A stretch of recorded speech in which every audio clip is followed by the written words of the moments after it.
الجيل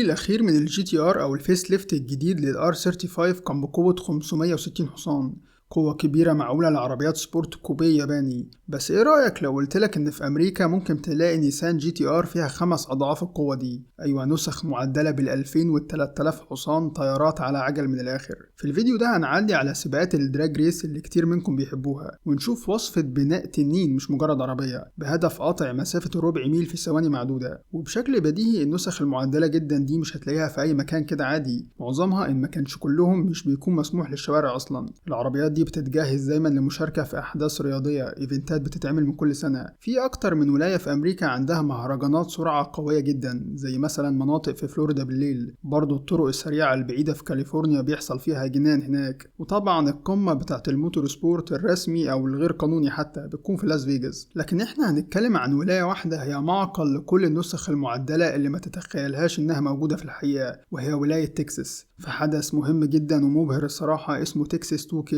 بيختصروه ب TX2K. TX دي أكيد اختصار لتكساس، إنما 2K دي اختصار لرقم 2000، وده كان ميعاد تأسيس الحدث أو التجمع ده في بداية سنة 2000. فبنتكلم عن إيفنت دخل على الربع قرن شغال. بيتر بلاك مؤسس تكساس 2K ده بدأ السباقات في الشارع بسبب إنه كان عاشق لتويوتا سوبرا، وسنة 2000 كان في حدث ضخم اتعمل لملاك السوبرا بس كان مكانه في لاس فيجاس. فالراجل اللي كان لسه في الجامعة ومعوش الوقت ولا الفلوس إنه يقطع المسافة دي كلها علشان يحضر الحدث ده، فهنا بيقرر هو و50 واحد من أصحابه ومحبين السوبرا إن هم يعملوا فرق تسابق وأحداث رياضية خاصة بالسوبرا وتعديلاتها جوه تكساس. ومن هنا انطلقت دراجات سريعة جدا ورهانات وحروب في السرعة بين الشباب لحد النهاردة. فالمكان ده هتلاقي فيه تعديلات مجنونة، ومع الوقت بقى فيه عدد كمان من ملاك الجي تي ار. وفي آخر 10 سنين بقى فيه فئات تسمح بمشاركة أي نسخ معدلة لدخول الحدث ده المكان اللي تتوقع فيه توين تيربو فايبر مثلا، سوبرا 1000 حصان، نسخ لامبورجيني متربنة. ولما تلاقي العربية متزودة ب2 باراشوت مش واحد بس، اعرف ان الموضوع ممكن يخرج عن السيطرة. فتقدر تقول ده كاس العالم في سباقات الدراج ريس في امريكا.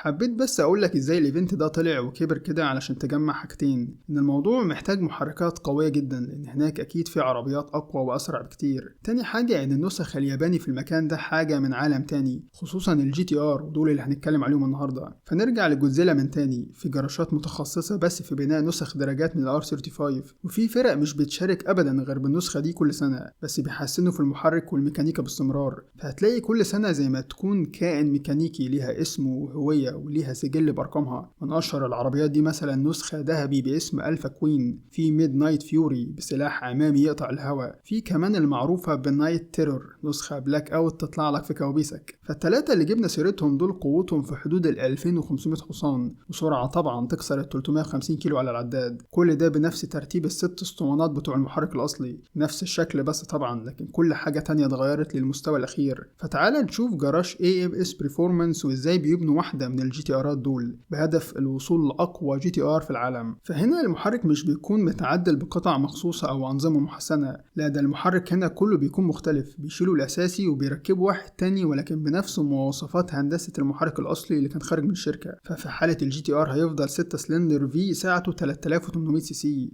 الأساس في أي محرك خاص بالتسارع الشديد جدا ده هو التحمل، لازم يتحمل ضغط رهيب وحرارة عالية جدا من غير ما يتصدع أو ينهار تكوينه الداخلي. لو في شرخ بسيط حصل في بلوكة المحرك ده بديهي أثر على أدائه. فكده القاعدة رقم 1 هي بلوكة قوية جدا جدا. البداية بتكون من عند كلمة بلت اللي بتتسمى بيها نوع المحركات ده. تتفرج على أي رياليتي تي في بيتكلم عن سباقات المقاومة هتسمع كلمة بلت دي دايما، والمقصود بيها هو الأساس اللي اتنحتت منه بلوكة المحرك. المحركات الإنتاجية العادية كلها بتكون مصنعة بنفس الطريقة والنمط، مع اختلافات بسيطة طبعا ما بين المصنعين. بيكون في زي قالب لشكل المحرك بكل ممراته وتفاصيله، وبتصب فيه معدن سائل سواء سواء حديد أو ألمنيوم، وفي النهاية بياخد شكل المحرك باسطواناته بكل أجزائه التانية. الطريقة دي بيسموها كاستنج أو الصب في قوالب. الطريقة دي مع إنها العادية لكنها ممتازة ومنها بيخرج محركات قوية جدا. مميزاتها إنها رخيصة وسريعة في التصنيع وبتوفر كل المطلوب لعربية شارع. مشكلتها الوحيدة إنها أثناء صب المعدن بيكون في اختلاف بسيط في التكوين الخاص بكثافة المعدن نفسه.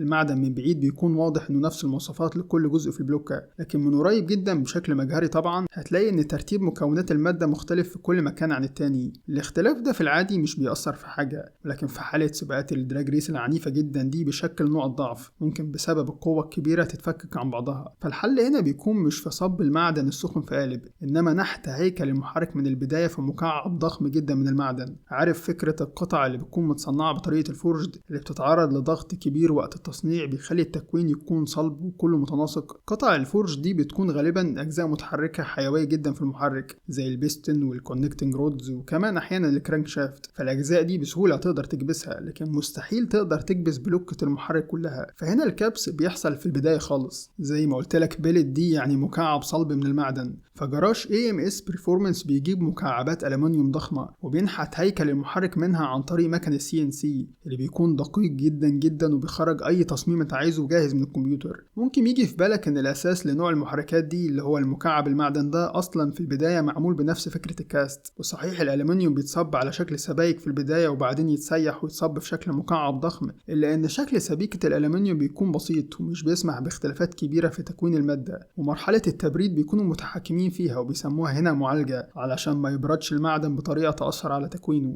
وعلى العموم المكعب نفسه كله بيكون مضغوط بفكرة الفورجد، بتتعمل عن طريق مكبس هيدروليك بتساوي التكوين كله لأنه يكون متناسق بطريقة دقيقة وقوية جدا. فمحركات البلت دي بتكون المرحلة الأخيرة في عالم التعديل. إنتاج النوع ده من المواتير بياخد ساعات كتير جدا علشان المكنة تنحت محرك واحد بس. فيمكن المحركات الرياضية اللي بيديها تميز عن النسخ العادية هنا أكيد بيكون نوع المعدن المستخدم وجودته. الأعلى بيكون الألمنيوم، ده بيكون أحسن اختيار. ودايما هتلاقي 4 أرقام بتعبر عن مواصفة سبيكة الألمنيوم نفسها. في مثلا سلسلة الألمنيوم 8000 اللي بيتعمل منها محركات عربيات الفورمولا 1. البلت الخاص بالدراجات بيكون من سبائك الألمنيوم 7000 غالبا. وآخر حاجة شكل المحركات دي دايما بيكون لامع جدا من بره بسبب البولش اللي بيتعمل له بعد الانتهاء النحت. المحركات دي قطع فنية حقيقي فيها جمالية في التصميم، وبتكون القلب النابض لوحوش الدراجات الأمريكاني دول. حقيقي مش بستوعب أبدا يعني ايه عربية 2000 حصان ويمكن أكتر حتى. من ناحية التسارع من الثبات على الأقل مش بتشوف فروقات واضحة، لكن طالما في شركات بتعدل مخصوص بهدف قطع الربع ميل في ثواني معدودة فده أكيد هدفهم.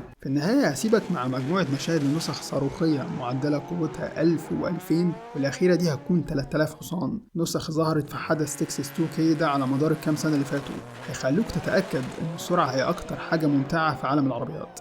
سلام.